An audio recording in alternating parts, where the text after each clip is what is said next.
இவைகளெல்லாம் உங்கள் நம்பிக்கைகளா? பதட்டப்படுவது என்பது இயற்கையானது. கோபப்படுவது அவசியமான ஒன்று. மகிழ்ச்சி என்பது நிபந்தனைகளுக்கு உட்பட்டது.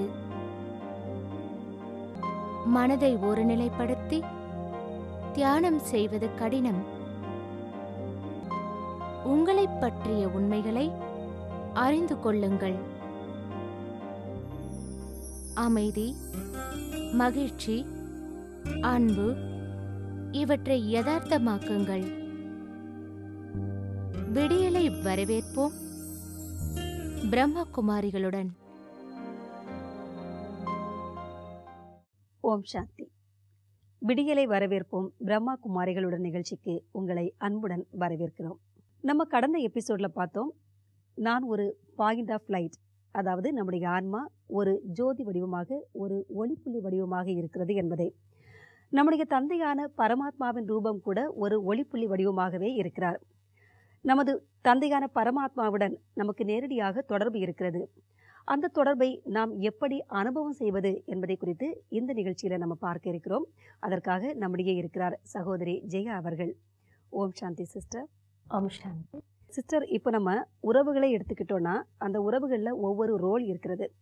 தாயாகட்டும், இல்லை தந்தையாகட்டும், சகோதரனாகட்டும், சகோதரியாகட்டும், அவங்கவுங்க ரோலை சரியாக பண்ணிட்டு வராங்க. இப்போ பகவானோட ரோல் என்னவாக இருக்கிறது, அதை நம்ம எப்படி புரிஞ்சுக்க முடியும்? பரமாத்மாவை நாம் சரியான முறையில் தொடர்பு கொள்கிறோமா அப்படின்றதுக்கு நாம் ஒரு பாராமீட்டரை வச்சு சோதனை செஞ்சு பார்த்துக்கணும். உதாரணத்துக்கு நாம் அவரை நினைக்கிறோம் அப்படின்னா, அந்த தொடர்பில் அவருடைய நினைவில் ஏதாவது ஒரு அனுபவத்தை நாம் செய்யணும் அப்படின்றது நாம் ஒரு பாராமீட்டராக ஃபிக்ஸ் பண்ணி வச்சுக்கணும். உதாரணத்திற்கு நம்மக்கிட்ட பல விதமான கடுமையான குணங்கள், சமஸ்காரங்கள் இருக்கலாம். அதை நாம் மாற்றிக்கணும் அப்படின்னு நினைக்கலாம். அந்த குணம் என்னை விட்டு போயிடணும் அப்படின்னு நம்ம நினைக்கலாம். இப்போது அந்த குணத்தை மாற்றிக்க விரும்புறதுக்காக நாம் பரமாத்மா கிட்டேருந்து சக்தியை வாங்குகிறோம் அப்படின்றதுக்காக நாம் அந்த தொடர்பில் இருக்கும் பொழுது, நம்மக்கிட்ட எதை மாற்ற வேண்டும் அப்படின்னு நாம் நினைக்கிறோமோ அந்த குணத்தில் கொஞ்சம் கொஞ்சமாக நமக்கு மாற்றம் என்பது வரணும். ஸோ இந்த மாதிரி தான் நாம் சோதனை என்பது செய்ய முடியும். இப்போ உதாரணத்திற்கு எந்த ஒரு உறவாக இருந்தாலும் அந்த உறவு வலுவானதாக இருக்கும் பொழுது அந்த உறவுலேருந்து நமக்கு சக்தி கிடைக்கிறது. அந்த உறவு நம்மை பலப்படுத்துகிறது, எம்பவர் செய்கிறது. அதே போல தான் பரமாத்மாவோடு நம்ம தொடர்பு கொள்ளும் பொழுது அந்த உறவிலிருந்து கிடைக்கக்கூடிய சக்தி என்பது நம்மை பலப்படுத்துகிறது. இப்போ நீங்கள் எந்த உறவாக வேணால் எடுத்துக்கோங்க, பெற்றோர் குழந்தை அப்படின்ற உறவாக கூட எடுத்துக்கோங்க. இப்போ குழந்தை ஏதாவது தப்பு செஞ்சுட்டான் அப்படின்னா, இப்போ அந்த குழந்தையை தவறு செஞ்சுட்டான் அப்படின்னு அம்மா கிட்ட சொல்லும் பொழுது அந்த தாய் துக்கமடையாமல், அந்த மனவேதனை அடையாமல், இப்படி செஞ்சிட்டானே அப்படின்ற ஒரு தாக்கம் ஏற்படாமல் இருக்கும் பொழுது தான் அந்த குழந்தைக்கு அன்பை கொடுத்து அந்த குழந்தையை எம்பவர் செய்ய முடியும். இப்போ எது ஒன்று நடந்து விட்டாலும் உடனே நமக்குள்ளே ஒரு எதிர்மறையான உணர்வுகள் உருவாகுகிறது. அந்த எதிர்மறையான உணர்வுகள் உருவான உடனேயே நம்ம வெளியில் பரவாயில்ல, நீ இப்படி செஞ்சுட்டான்னா பரவாயில்ல, நான் உன்னை ஏற்றுக்கிறேன் அப்படின்னு பல விதமான விஷயங்களை நாம் வெளிப்புறத்தில் சொன்னாலும் நமக்குள்ள உருவான அந்த வேதனையினால், அந்த வலியினால் ஒரு எதிர்மறை உணர்வு என்பது உங்களை போய் அடைஞ்சிடுது. பொதுவாகவே நம்ம யாரையாவது நினச்சிட்டே இருந்தோம் அப்படின்னா அவங்க ஃபோன் பண்ணுவாங்க இல்லையா? நம்ம என்ன சொல்கிறோம் உடனே? இப்போ தான் நான் உங்களை நினச்சேன், நீங்கள் ஃபோன் பண்ணீங்க அப்படின்னு சொல்கிறோம் இல்லையா? ஸோ அதுக்கு அர்த்தம் என்ன? ரெண்டு பேருடைய எண்ணங்களும் ஒரே ஃப்ரீக்குவன்சியில், ஒரே அலைவரிசையில் வர்றதுனால தான் அது தொடர்புக்கு சுலபமாக இருக்கிறது. ஸோ அந்த மாதிரி பார்க்கும்பொழுது பரமாத்மா அப்படின்றவர் ஒரு டிரான்ஸ்மிட்டராக இருக்கார். அவர் எப்போவுமே எவர் ரெடியாக இருக்கார். நாம் செய்ய வேண்டியதெல்லாம் அவருடைய அந்த ஃப்ரீக்குவன்சியில், அந்த அலைவரிசையில் வந்துட்டால் மட்டும் போதும், நம்மளால் நிச்சயமாக அவரை தொடர்பு கொள்ள முடியும். ஆனால் அதுக்கு நம்முடைய மனதிற்குள் ஒரு கிளட்டர், ஒரு குழப்பமான நிலை என்பது இருக்கக்கூடாது. இப்போ எண்ணங்கள் மூலம் தொடர்பு ஏற்படுத்திக்கிறதுங்கிறத சொல்கிறீங்க. இப்போ உங்ககிட்டயோ அல்லது என்னோட பொண்ணுக்கிட்டேயோ என்னுடைய மகள்கிட்டயோ நான் என்னுடைய எண்ணங்கள் மூலமாக தொடர்பை ஏற்படுத்தி கொள்ள முடியுமா? இப்போ நீங்கள் என்னோட முன்னாடி உட்காந்துருக்கீங்க, உங்ககிட்ட என்னுடைய எண்ணங்கள் மூலமாக நான் உங்களை எப்படி தொடர்பில் ஏற்படுத்தி கொள்ள முடியும்? உதாரணத்திற்கு உறவுன்னு எடுத்துக்கிட்டோம் அப்படின்னா, தொடர்பு என்பது 2 ஆத்மாக்களிடையே ஒரு எண்ணங்களுடைய பரிமாற்றத்தில் தான் ஏற்படுது. அதுக்கு நாம் ஹஸ்பண்ட் ஒய்ஃபு இல்லை பெற்றோர் குழந்தை அப்படி பலவிதமான லேபிள்கள் கொடுத்துக்கலாம். ஆனால் லேபிள்களினுடைய அடிப்படையில் உறவு இல்லை, 2 ஆத்மாக்களுக்கு இடையிலே தான் உறவு என்பது ஏற்படுகிறது. இப்போ உதாரணத்துக்கு என்னுடைய மனசில் ஏதோ ஒரு பிரச்சனை இருக்குதுன்னு வச்சுக்கோங்க. அது என்னுடைய சொந்த பிரச்சனை, என்னுடைய பர்சனலான ஒரு விஷயம். அது எனக்குள்ளே ரொம்ப ஒரு மன அழுத்தத்தை உருவாக்குது. அது எனக்குள்ளே சுழண்டுக்கிட்டே இருக்குது. இப்போது இதை நான் யார்கிட்டையாவது சொல்லணும், இதை யார்கிட்டையாவது பகிர்ந்து கொள்ளணும் அப்படின்னு நான் நினைக்கிறேன். இப்போ நாம் யார்கிட்டையாவது சொல்லணும் அப்படின்றதுக்கான காரணம் கூட என்ன? நான் யார்கிட்டையாவது இதை சொன்னேன் அப்படின்னா என்னுடைய மனபாரம் என்பது தீரும், என்னுடைய வேதனை என்பது குறையும், என்னால் அதுலேருந்து வெளியே வந்து விட முடியும். அப்படின்ற ஒரு காரணத்துக்காக தான் நான் மற்றவங்களோட பகிர்ந்துக்கணும் அப்படின்னு விரும்புகிறேன். இப்போது நாம் வேறு யார்கிட்டையாவது நாம் சொல்கிறோன்னு வச்சுக்கோங்க. இப்போது நம்மை சுற்றி இருக்கிற ஆத்மாக்கள் அவர்களுக்கு ஆல்ரெடி சக்தி என்பது குறைவாக இருக்கிறது. அவங்களுக்குள்ள எதிர்மறையான உணர்வு இல்லை எதிர்மறையான எண்ணங்கள் என்பது ஆல்ரெடி இருக்குதுன்னு வச்சுக்கோங்க. இப்போ நான் அவங்கக்கிட்ட என்னுடைய பிரச்சனையை நான் பகிர்ந்து கொள்ளும் பொழுது அவங்கக்கிட்டேருந்து எப்படிப்பட்ட உணர்வுகள் என்பது வெளியில் வரும். உதாரணத்துக்கு வெளியில் நல்ல விதமாக பேசினாலும் உள்ளுக்குள்ளே மனசுக்குள்ளே எப்படிப்பட்ட ஒரு எண்ணங்கள் உணர்வுகள் தோன்றும் அப்படின்னா, அப்படி செஞ்சிட்டிங்களா, இப்படி ஆயிடுச்சா, ஏன் இப்படி நடக்கணும் அவங்களுக்கு அப்படின்ற ஒரு எதிர்மறையான ஒரு உணர்வுகளும் எண்ணங்களும் அவங்களுக்குள்ளேருந்து உருவாகும். 2 ஆத்மாக்கள் தொடர்பில் வரும்பொழுது என்ன ஆகுதுன்னா, ஒரு ஆத்மாவினுடைய அந்த எதிர்மறையான உணர்வு என்பது இன்னொரு ஆத்மா மீது ஒரு பிரபாவத்தை, ஒரு தாக்கத்தை ஏற்படுத்தும். அது எதிர்மறையான உணர்வு என்பது மட்டுமல்ல, நேர்மறையான உணர்வாக இருந்தாலும் சரி. ஒரு ஆத்மா வீக்காக இருக்குது, இன்னொரு ஆத்மா கிட்டேருந்து வேறொரு உணர்வு என்பது அதிகமாக உருவாகி அந்த ஆத்மா மேலே பிரபாவத்தை, தாக்கத்தை உருவாக்குகிறது. ஸோ நான் யார்கிட்ட போய் என்னுடைய பிரச்சனையை நான் டிஸ்கஸ் பண்ணும் பொழுதும் அவங்கக்கிட்டேருந்து எண்ணங்கள் மூலமாக, உணர்வுகள் மூலமாக எனக்கு எதிர்மறையான விஷயங்கள் என்னை தாக்கும் பொழுது என்னால் எம்பவர் செஞ்சு கொள்ள முடியாது, என்னுடைய பிரச்சனையிலேருந்து நான் மீள முடியாது, என்னுடைய மனசினுடைய வேதனை என்பது குறைவது கிடையாது. ஆனால் நான் பரமாத்மா கிட்ட தொடர்பை ஏற்படுத்தும் பொழுது நான் அவர்கிட்ட என் எண்ணங்களின் மூலமாக பேசுகிறேன். எனக்குள்ளே இருக்கிற வலி, எனக்குள்ளே இருக்கிற பிரச்சனை, வேதனை, என்னென்ன விஷயங்கள் இருக்கோ அவற்றை எல்லாத்தையும் நான் அவர்கிட்ட பேசுகிறேன். என்னுடைய எண்ணங்கள் மூலமாக கொடுத்துக்கிட்டே இருக்கேன். அதுக்கப்புறமா அவர்கிட்டேருந்து எனக்கு என்ன திருப்பி வருது அப்படின்னா, அவர் மிக ஒரு உயர்ந்த சக்தியாக இருக்கிறார், மிகவும் தூய்மையாக இருக்கிறார். ஸோ அந்த தூய்மையான சக்தி கிட்டேருந்து எனக்கு எப்படிப்பட்ட ஒரு எண்ணங்கள் வருது அப்படின்னா, மிக நல்ல எண்ணங்கள் என்பது வரும். ஏன்னா அவர் அன்பினுடைய கடலாக இருக்கிறார், அமைதியினுடைய கடலாக இருக்கிறார். ஸோ நான் சொல்கிற விஷயத்தை அவர் கேட்டுட்டு அவர் வேதனைப்பட போகிறதில்ல, மன அழுத்தம் வரப்போகிறதில்ல இல்லையா? ஸோ எனக்கு ஒரு நல்ல எண்ணத்தை கொடுப்பதற்கு அவர் அவருடைய உணர்வுகளை எனக்கு அனுப்புகிறாரு. நம்ம முதலியே பார்த்துருக்கோம், நம்முடைய கர்ம கணக்கு என்பது நம்முடைய எண்ணத்தினுடைய அடிப்படையில் தான் உருவாகுது. இப்போது எனக்கு பலம் இல்லாததுனால, நான் ஆல்ரெடி வேதனையில் இருக்கிறதுனால, எனக்குள்ள எதிர்மறை உணர்வுகள் உருவானதுனால என்னுடைய எண்ணங்கள் தவறானதாக ஆகிடலாம். இப்போ நான் நல்ல எண்ணங்களை உருவாக்கினா எனக்கு நல்ல கர்மா. ஆனால் நல்ல எண்ணங்களை உருவாக்குவதற்கான சக்தி என்னிடம் இல்லை. ஸோ என்னிடம் இல்லை அப்படின்னா நான் இன்னும் பலம் இழந்து போயிடுவேன், இன்னும் சக்தி இழந்து இன்னும் வேதனைக்கு ஆளாகிடுவேன். இப்போ நான் பரமாத்மாவினுடைய தொடர்பில் வரும்பொழுது அவர் எனக்கு ஞானத்தை கொடுக்குறாரு, இன்ஃபர்மேஷனை கொடுக்குறாரு. எது நல்ல எண்ணம், எப்படிப்பட்ட நல்ல எண்ணங்கள் எனக்கு மனதிற்கு அமைதியை கொடுக்கும் அப்படின்றது எனக்கு தகவல்களாக கொடுக்குறாரு. ஸோ நான் அந்த ஞானத்தை வாங்கிக்கிறேன். அதுக்கப்புறமா நான் ஆத்மா அப்படின்ற ஆத்ம உணர்வில் என்னுடைய சக்தியை எப்படி மேம்படுத்துவது அப்படின்றதையும் நான் புரிஞ்சுக்கிறேன். ஸோ அவருடைய தொடர்புலேயே நான் இருக்கும்போது அவர்கிட்டேருந்து எனக்கு வந்துகிட்டே இருக்கிற அந்த சக்தி என்பது, அவர்கிட்டேருந்து எனக்கு கிடைக்கிற அந்த அன்கண்டிஷ்னல் லவ் எந்த ஒரு நிபந்தனைகளும் மற்ற அன்பு என்பது என்னுடைய வேதனையிலேருந்து வெளிப்படுத்த வைக்கும், என்னை குற்ற உணர்வுலேருந்து வெளிக்கொண்டு வரும். அது மட்டும் இல்லாமல் ஒரு நல்ல எண்ணங்களையும் நல்ல உணர்வுகளையும் மீண்டும் என்னால் உருவாக்குவதற்கான வழியை நமக்கு கொடுக்கும். ஸோ பரமாத்மா கிட்டேருந்து எனக்கு ஞானம் கிடைக்கிறது, அதுக்கப்புறமா சக்தி கிடைக்கிறது. ஸோ இந்த ரெண்டையும் வச்சுட்டு நான் என்னுடைய நிலையை, என்னுடைய மனதினுடைய நிலையை ஒரு சரியான நிலைக்கு கொண்டு வர முடியும். எனக்கு எந்த மாதிரியான சூழ்நிலை இருந்தாலும் அந்த சூழ்நிலையை என்னால் மாற்றிக்கொள்ள முடியும். சிஸ்டர், இப்போது எண்ணங்கள் மூலமாக நாம் தொடர்பு கொள்ளலாம் அப்படின்னு சொன்னீங்க. இப்போது பகவானை எண்ணங்கள் மூலமாக தொடர்பு கொள்வது சாத்தியமா? நம்ம எப்போ எண்ணங்கள் மூலமாக அவரை தொடர்பு கொள்ள முடியும், இல்லை அவர் என்னுடன் தொடர்பு கொள்கிறாரா? நிச்சயமாக அவர் தொடர்பு கொள்கிறாரு. இப்போது நீங்கள் யூஸ்வலாக பார்த்தீங்கன்னா நான் உங்ககிட்ட வந்து பேசிகிட்ருக்கேன்னு வச்சுக்கோங்க.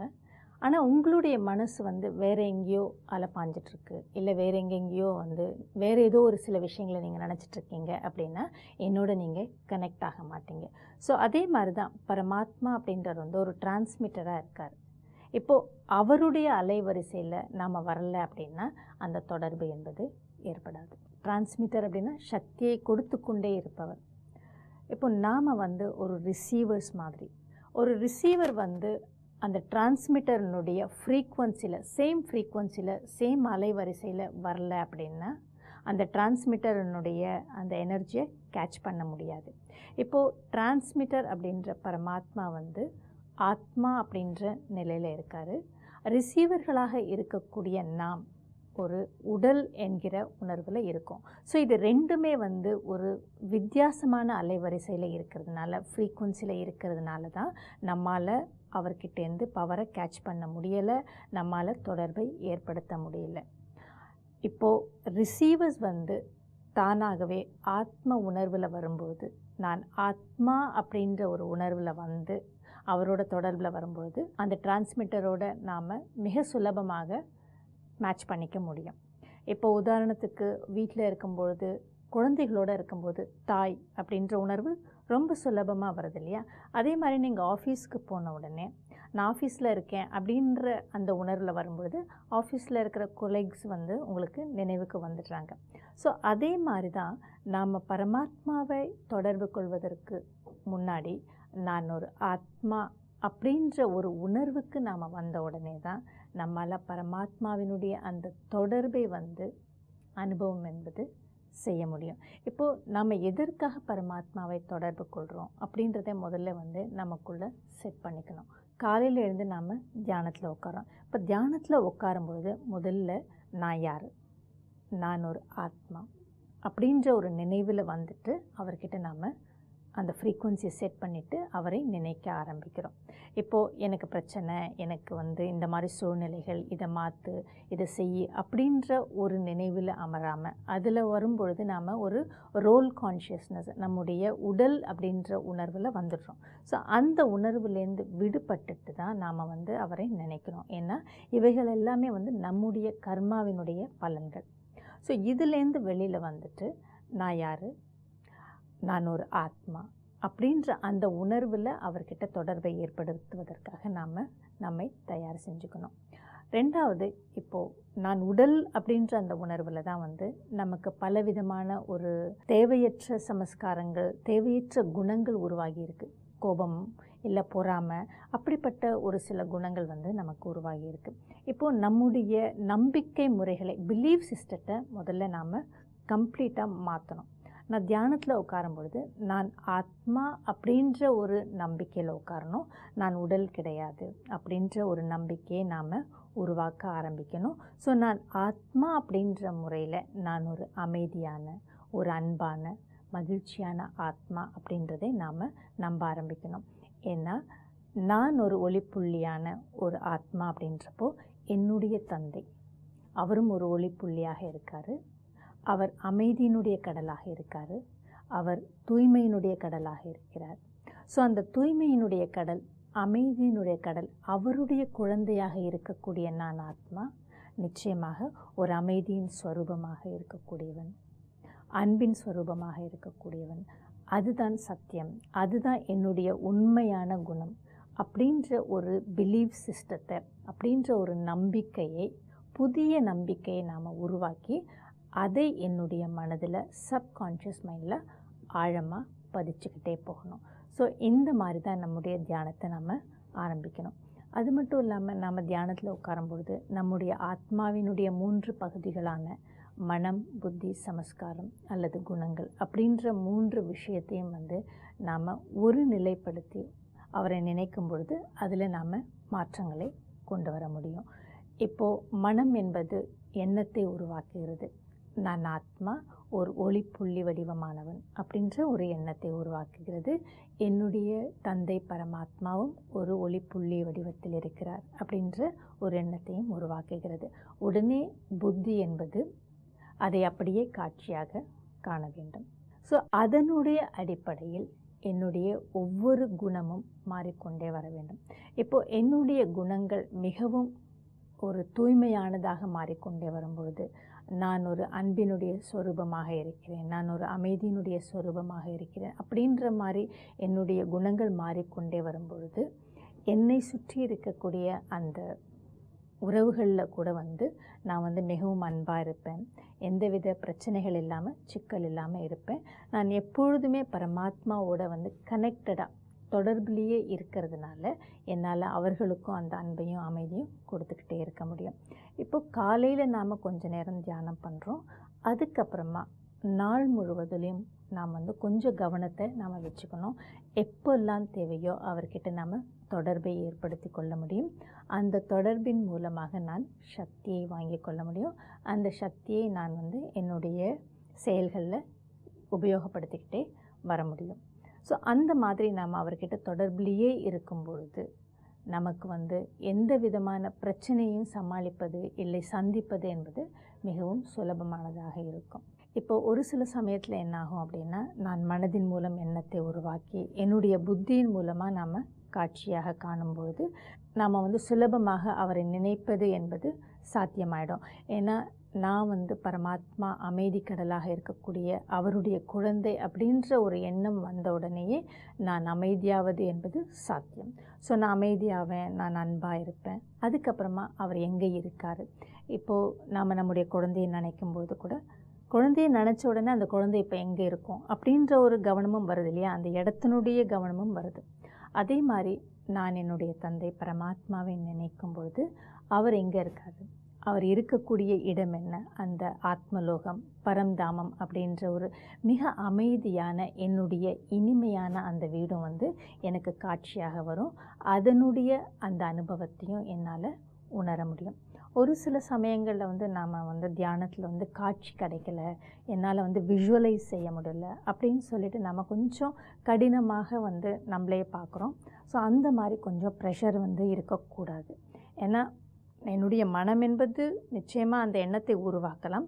ஒரு சில சமயங்களில் என்னுடைய புத்தியின் மூலம் அந்த காட்சியை பார்க்க முடியல அப்படின்னா கூட நாம் ரொம்ப கடினமாக நடந்துக்கணும் அவசியம் இல்லை. நம்முடைய மனதின் மேலே நாம் எதில் கவனமாக இருக்கணும் அப்படின்னா, நம்முடைய புத்தி என்பது மற்ற விஷயங்களின் மீது போயிடலை அப்படின்றதில் கவனமாக இருந்தால் மட்டும் போதும். ஸோ காட்சியாக காண வேண்டும் அப்படின்றது அவசியம் இல்லை. ஸோ நம்முடைய மனம் மற்றும் புத்தி இரண்டுமே ஒருமுகப்பட்டு நாம் எதை நினைக்கிறோமோ அதை அனுபவமாக செய்யும்போது நம்மால் ஈஸியாக அந்த தொடர்பை உணர முடியும். அந்த தொடர்பில் நாம் அனைத்து விதமான சக்தியையும் நம்மால் பெற முடியும். இந்த ஒரு உறவில் நமக்கு மிகவும் சக்தி கிடைப்பதால் நம்முடைய உறவு என்பது மற்றவர்களை சார்ந்து இருப்பது என்பது நின்று போயிடும். அது மட்டும் இல்லாமல் நான் மிகவும் திருப்தியாக இருப்பேன், நான் மிகவும் மகிழ்ச்சியாக இருப்பேன். மகிழ்ச்சியாக இருக்கிறது மட்டும் இல்லாமல் மகிழ்ச்சியுடனேயே அனைத்து காரியத்தையும் செய்வேன். ஸோ நான் மகிழ்ச்சியோடு இருக்கிறதுனால, மகிழ்ச்சியாகவே எல்லாத்தையும் செய்கிறதுனால என்னால் மிக சுலபமாக மற்றவர்களுக்கும் மகிழ்ச்சியை கொடுத்து கொண்டே இருக்க முடியும். மற்றவர்களையும் நான் மகிழ்ச்சியாக வச்சுக்கவும் முடியும். ஸோ இந்த மாதிரி இருக்கும் பொழுது என்னுடைய அனைத்து வித உறவுகளுமே மிகவும் மகிழ்ச்சியாக இருக்கும், மிகவும் திருப்திகரமானதாகவும் இருக்கும். சிஸ்டர், இப்போது நீங்கள் இது வரைக்கும் சொன்ன இந்த விஷயங்கள் எல்லாத்தையும் ஒரு சின்ன தியானத்தின் மூலமாக அனுபவம் செய்து கொள்ளலாமா? மனம் மற்றும் புத்தியின் மூலம் நாம் நம்முடைய தந்தையிடம் செல்கிறோம். அதற்காக முதலில் என்னை நான் பார்க்க வேண்டும். என்னுடைய லேபிள்ஸ், பெயர், என்னுடைய ப்ரொஃபஷன், இது நாள் வரை நான் என்று நினைத்திருந்தேன். ஆனால் இவை அனைத்தும் என்னுடையது. இந்த உடல் கூட என்னுடையதுதான். ஆனால் இவை அனைத்தும் பௌதீக பொருட்கள். நான் ஓர் சக்தி.